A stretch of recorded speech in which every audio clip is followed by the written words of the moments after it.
We're taking the felt out of storage, and it is not to work on the mosaic skirt.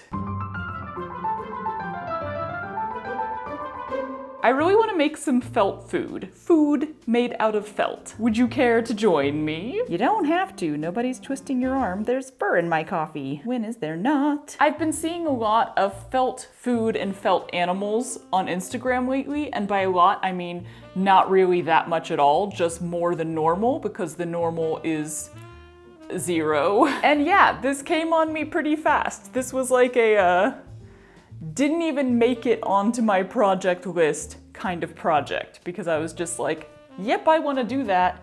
Let's wrap up what I'm doing right now, and that's next. Between doing animals or doing food, I thought I would start with the food because it seems a little bit easier, especially as somebody who's not necessarily good with things that have faces.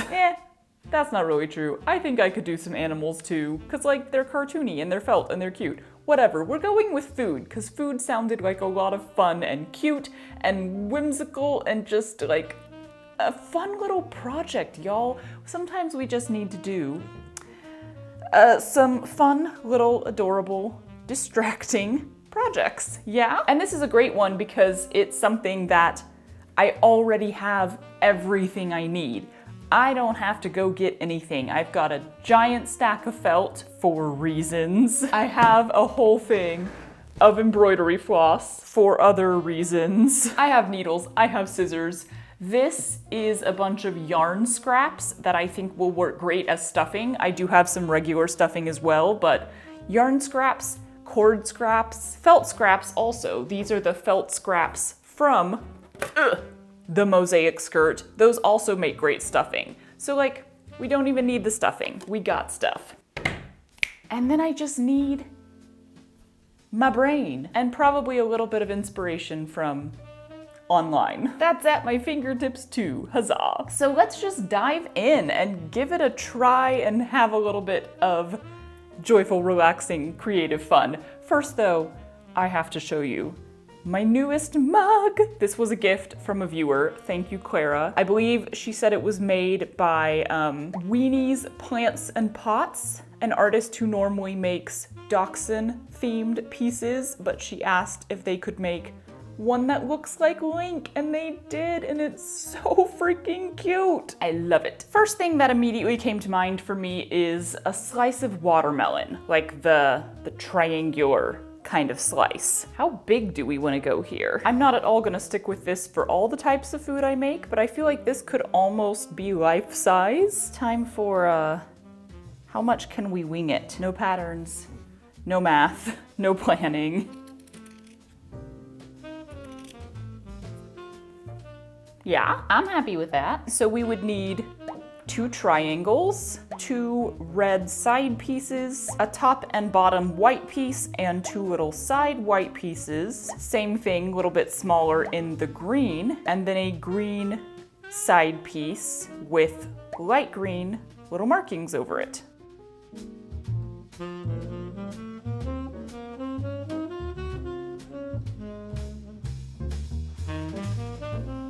I'm gonna try to use my thread scraps as much as possible here because this is just the perfect kind of project to use them. And then I'm doing whatever stitch feels right in the moment. Straight stitch, whip stitch, running stitch, and of course, some adorable little lazy daisies for the seeds. I'm purposely placing the seeds in a not aesthetic manner, because you know, realism or something, I don't know.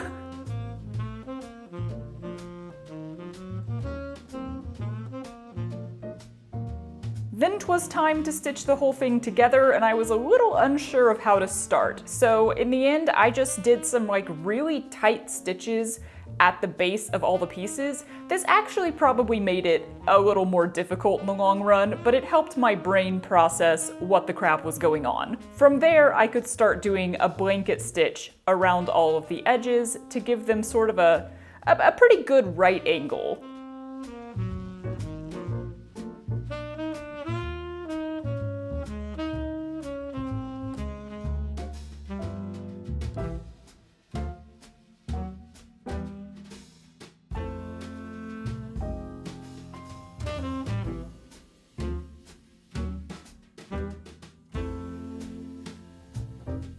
When I got to the final side, I left a little gap, and then I'm gonna stuff this with some of my felt scraps. These are all from the mosaic dress. Great way to reuse them. It's really easy to understuff things when you have a hole still open because you forget about that gap where you're putting stuff in, if that makes sense. So I did my best to stuff it as full as possible, but then I also didn't want to overstuff it because we want like flat sides, not poofy rounded ones. I think this'll work. While I get that final hole sewn closed, let's take a quick break to hear a word from today's sponsor. Since we are in a cozy, comfy crafting mood, what better sponsor for this video than Bombas, maker of cozy, comfy socks, slippers, undergarments, and more. It is a joy to work with a company that's not only doing their best to make and sell really high-quality products, incidentally, these are the first socks that my feet have ever truly enjoyed, but also to support those in need. With their one purchase equals one donation program, Bombas has donated over 150 million items. They're also big on supporting you, the customer, with a 100% happiness guarantee. They give free returns or exchanges for any reason, even if you just lost a sock in the laundry. I've been loving their gripper slippers for keeping my tootsies warm while I'm at my editing desk. They're so freaking soft on the inside, and like, come on, being adorable helps too. And their socks, as aforementioned, are amazing. They've got built-in arch support and extra cushioning underneath, stay-put grips on the back of the heel so they don't roll down inside your shoes, and best of all, no toe seam. Toe seams are the worst. Bombas is also now shipping to over 200 countries, so if you maybe weren't able to get your Bombas before, check it out again. You probably can now. Feel good and do good with Bombas, knowing that your purchase is doing some real good. New customers get 20% off their first purchase. Just click the link in the description and use code THESTITCHERY at checkout. Thank you to Bombas for making the softest socks and for sponsoring this video. Let's go check out that finished watermelon slice, shall we?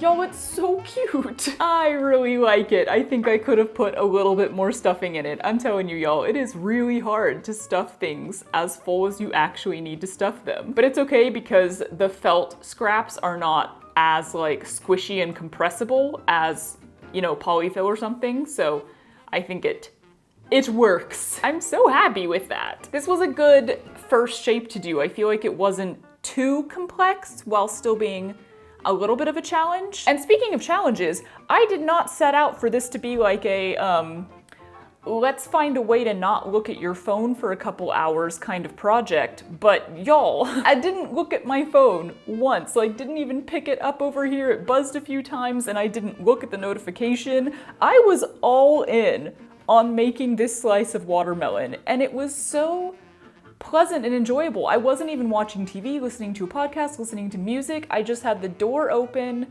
with, you know, morning outside noises, the birds and the squirrels and the fountain. Yesterday we got a little fountain for the backyard. Matt loves fountains, so I got him one for his birthday, kind of. Not really, we don't really do birthday presents. We just take turns paying for things. But we've really been wanting a cute little fountain for the backyard that maybe birds could bathe in as well, and hopefully also like bees can drink out of, cause y'all, bees like to drown themselves in our pool. I mean, I'm sure they don't like doing it. They just do it all the time. Every time we're actually out in the pool, which, let's be real, isn't that frequent for me, but when we are out there, we are on like bee rescue patrol.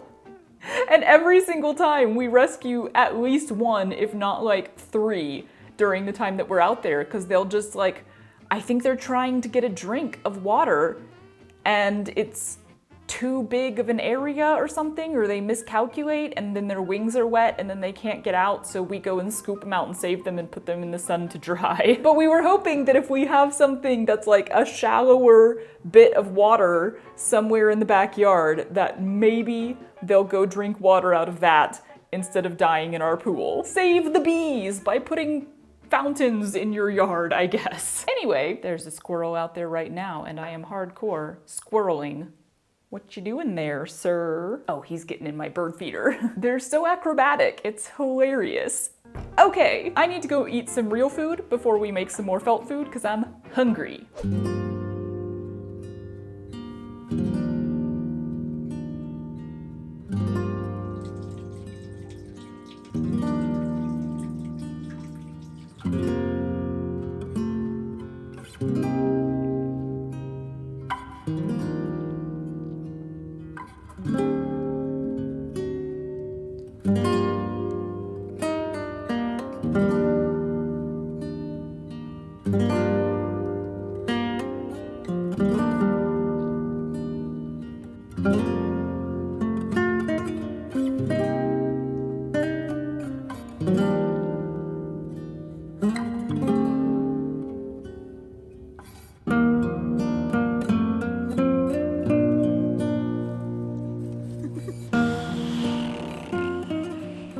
A lot more than just eating some food. We socialized twice.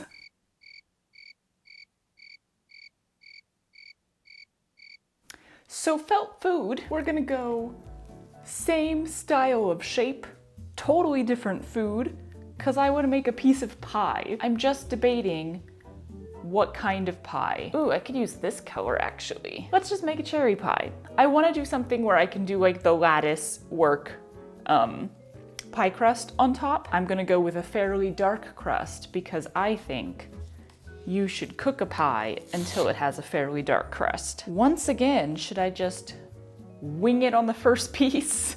How big are we going? I don't know. However big I feel like cutting it. No, that was not sloped enough. Dang it.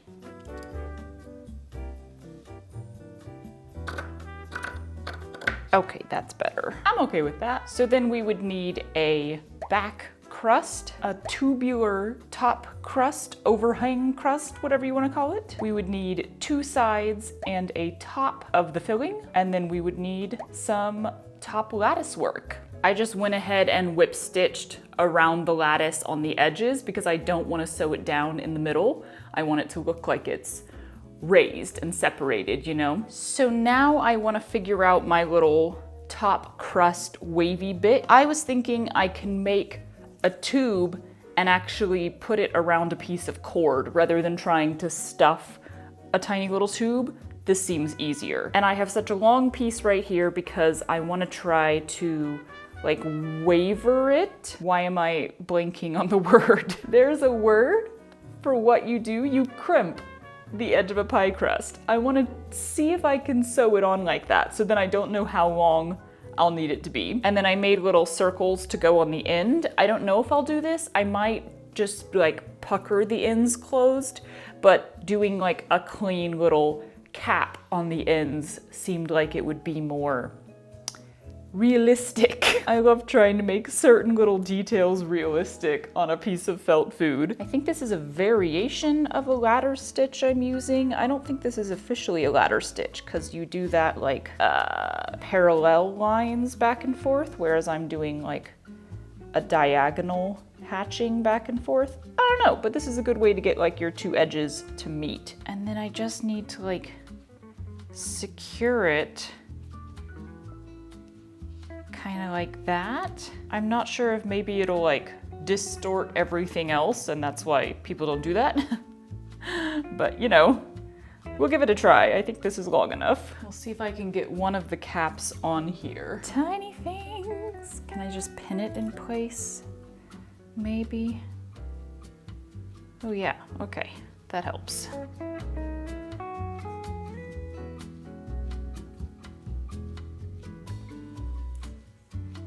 I'm not sure how I feel about that other than fine. Okay. I think I should maybe sew on the crust here before I sew this on. Like maybe it should be kind of sticking off the edge rather than on top. Just gonna do that same sort of diagonal ladder stitch. We'll see how that goes. It's making a nice sharp edge, so I like that.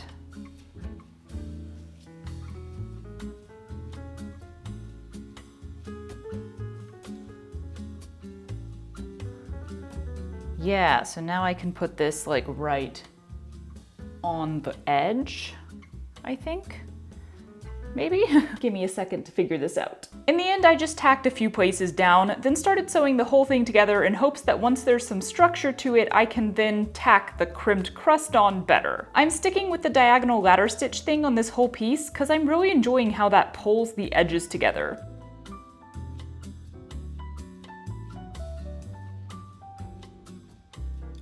With everything stitched except one side of the bottom crust, I'm shoving some yarn bits in here, keeping in mind the go extra on the stuffing note to self, and then I can stitch that closed. It's so cute! So, as I said before, did I say this before?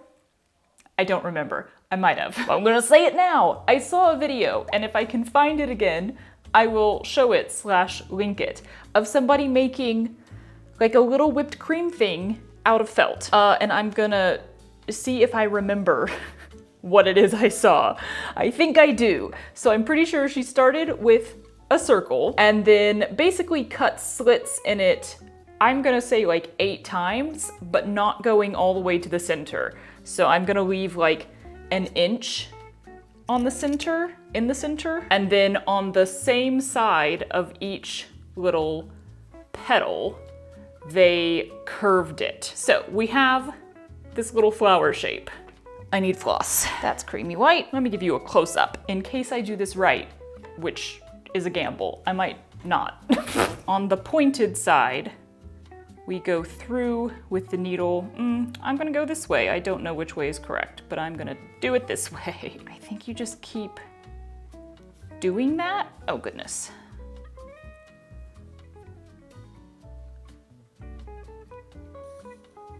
You're essentially gathering them. And then you go down through the center. Yeah? Maybe? And then when you pull, aha! You get this little dollop. I think that's right. It looks like a dollop of whipped cream to me, or a dollop of like buttercream or something. Yeah, that's pretty freaking cute.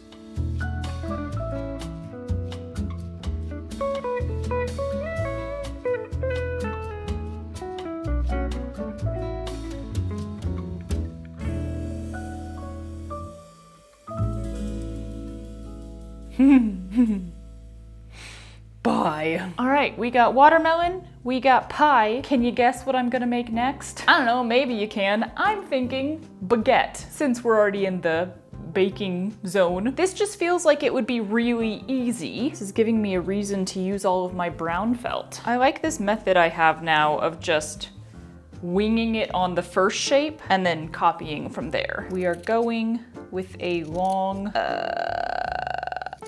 oval? Can you still call that an oval? A pickle shape. This is pretty small. I think I was thinking I'd make it bigger in my head, but now that I've cut this out, we're going with it. So then I'm thinking if I just make the top piece bigger, but then still stitch the edges fully together, it'll allow the top to poof up more when it's stuffed, right? Rather than like both sides poofing out evenly, in which case it would very much end up sort of flat-ish round, but like you want the bottom to stay kind of flat and the top to poof more. I don't know that it will work, but the stakes could not possibly be lower. Should I do a stake? My thought is keep it the exact same length and just expand the sides a little bit. I don't know though. I might just be making things up in Monogon. And then the only other thing we would need is the creamish white piece, because I'm gonna cut slits in this top piece. Let me do that first. But like, you know, the diagonal slashes that would be in a loaf of bread of this style. If I just cut them out of this top piece, then I can stitch the white one underneath it for depth or something. Kind of like that. Yeah. Now let's see if I can replicate that. Ooh, you know what I could do? I'm a genius. Fold it in half and then literally cut the same shape out of the other side. Haha. Well, I'm not gonna cut the exact same. No! I'm a genius, she says. No, you're frickin' not, because if you fold it in half, now your slit is in the wrong direction. Well, you know what? We live and we learn. Did I mention that the stakes are low? So now I can lay my messed up one on top, and I can use that as a guide as long as I do them all in the same direction. So in theory, we just need the bottom piece, the top piece with the slits cut in it, and then I'm just gonna do a whole oval of the lighter color that can fit behind all of the pieces at one time. I'm really leaning away from realism on this one, mainly because I didn't have the right color of floss in the scrap jar. So we're going with one that's somewhere between the tan and the cream, and then I'm gonna do a running stitch around the slashes, because I think that'll be cute.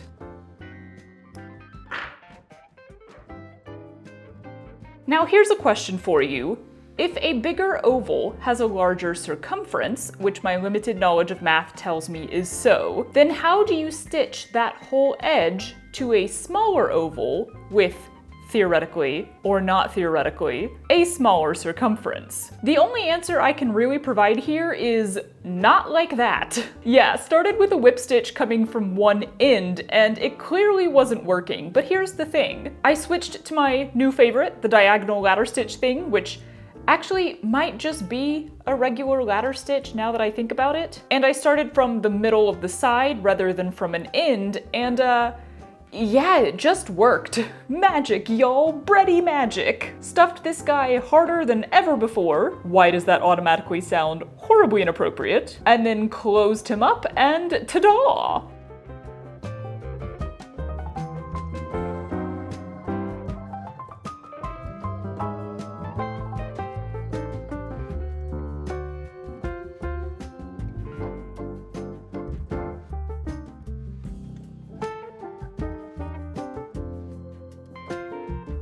I am not at all making these things proportional to each other, apparently. He's so cute, but he's a little guy. It's more like a breadstick. I mean, honestly, this is kind of like life size. Maybe a little bit small. And same here, like you could put this on a plate, and that's a pretty normal sized slice of pie. Again, maybe like 10% smaller than most pie slices would be. And then this guy's like, I don't know, he's like 10% of the size of a baguette. That was fun though, that actually worked. I don't know why that worked, I don't know how that worked, I don't know how to give advice on making it work, but it did. And now I'm gonna pause for today and come back tomorrow, partially because I have some editing to do, and partially because I'm thinking about a pineapple, but I need to think about it more, you know? Good morning. I just thought I was filming for like half an hour, and I swear I hit the button, but I wasn't filming, so I guess I didn't. You didn't miss too much, I guess. Let's rewind a little bit. Pineapple. I went online for some inspiration because I had an idea in my head, and I wanted like the validation of seeing that somebody else had also done that idea. Not a lot of felt pineapples online, but there were a few different styles, techniques that people had done. I didn't really like any of them. None of them were the one that was in my head. So we are just totally winging it here. We're gonna go for the method that my brain is saying should work and should look pineapple-y. But yeah, I don't have like a, here's what I'll need for this. We're just figuring it out as we go this time. The plan was this: a strip with triangles on the top. I decided to pink them because pineapples have so much texture. It just seemed like more texture is fun. And then this gets turned into a tube eventually, you know, because pineapples are round. Looks like a little crown right now. I'm a princess. Multiple of these layered. This is how far we got. I had already layered one. And stitched together. I decided to just do like a very simple stitching method with just like 2 straight stitches to kind of again give that diamond impression. I think it's working. I think this is gonna be good. Maybe. I'm assuming I'm gonna need at least 6 of these, so 4 more, possibly more, depending on if I want like a little squat pineapple or a nice tall one. We'll see. So now you're caught up. I'm cutting out more. Ironically, I've been really enjoying working on this project in the morning with just like the door open, listening to the noises of outside, and not really like watching or listening to any form of entertainment. Ironically, because I wanted to ask for some recommendations. I have been wanting to read more nonfiction, and I've also been wanting to listen to more audiobooks. Here's the problem. If I sit down with a book in my hand, which is usually just before bed, it's gonna be fiction. I love fiction. There is so much of it out there that I wanna read.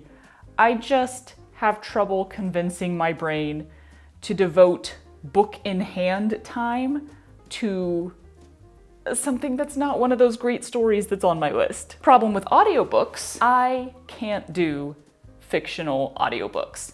Not like I don't think that that's legit reading or something. I am fully in the camp of audiobooks count entirely. I mean, storytelling for hundreds, if not thousands of years was audio, you know? It was verbal. Like, the important thing is exercising your imagination and educating yourself, which fictional books very much can educate you. However, I can't really handle fictional audiobooks because the performance of a fictional story in that way, it's kind of like I'm a control freak. I hear the words in my head, I hear the story in my head when I'm reading it, and I don't like hearing somebody else do it differently. But, as you may have already sussed out, those two problems combine to be one very much not a problem, because I can listen to nonfiction audiobooks. I haven't very much because I just don't think about it, but I can. And I definitely have plenty of time in my life to be listening to audiobooks, because usually I'm just sitting here like watching a TV show that I've seen a billion times already. Great British Bake Off. I would like to start listening to some non-fiction audiobooks, and I have no idea where to start. I would love to know your non-fiction reading recommendations, if you have any. Even better if you already know for sure that there is an audiobook version out there. I know there isn't one for everything yet. I'm kind of open to anything, but I will say I'm more interested in a story, like somebody's biography, or educating myself on a topic. So I guess what I'm saying there is the one area I can think of that I'm not that interested in is any sort of like self-help or inspirational nonfiction. I've never much connected with that type of book. All right, so that's 6. I feel like that's a big enough pineapple. I think if I do much taller than that, it's gonna be too tall for how round it is.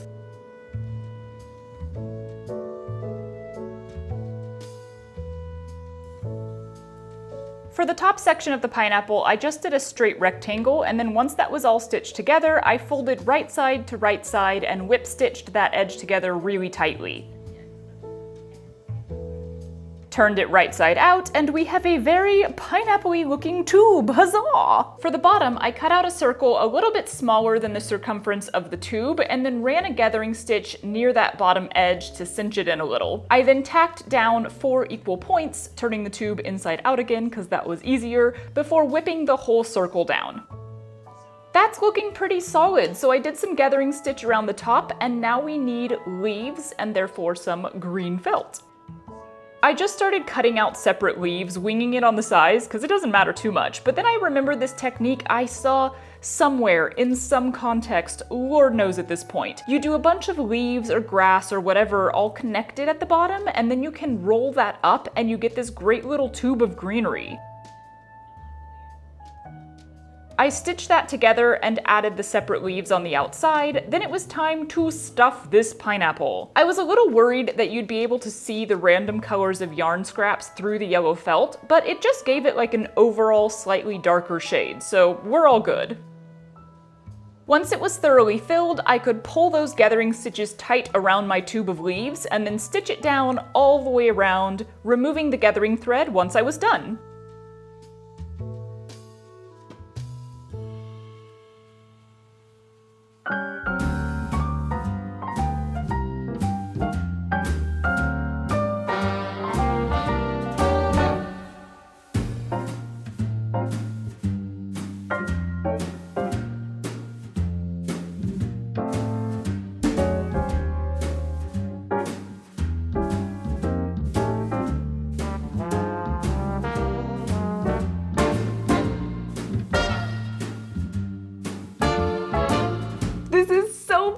fun. I think my idea worked great. I think it looks like a pineapple. I mean, it's not hard for anything that is a yellow tube with leaves coming out of the top to look like a pineapple, but I think the whole triangle thing with the textured pinking and the stitching, yeah, like, I'm proud of that. I think that went really, really nicely, and it looks really good, and this was fun. There's really loud yard work happening outside. I am gonna call it here, and I know that was like the most random collection of food. 2 pastry baked good kind of things and then 2 fruits. Why?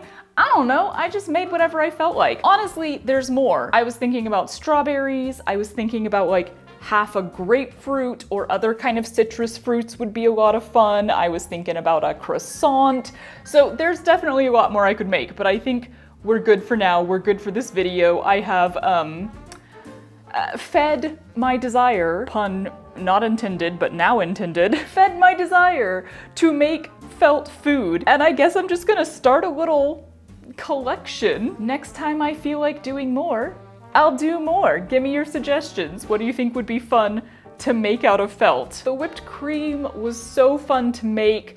I realized, because I looked up the thing last night while I was editing, I realized that the account that does this, or that shared this reel that I saw, does a lot of felt food and is really big. So like, go check them out if you want some felt food inspiration. This one turned out so big. This is almost life-size too. Like, I feel like all 3 of these are like 90% life size, 90% of life size, and then this guy's just off by itself. Hilarious. The felt can go back in storage, and I am once again hungry. I'm gonna go eat some food. First, oh, that zoomed in. She is beauty, she is grace. Ugh. For the bottom, I cut out a circle. Oh, mosquito. Did I get it? But that's okay, it's okay. Nothing really matters because you're just doing this for fun. Why is there so much fur on it? Is it because you threw it on the floor? Well, that'll make editing faster. What the fuck?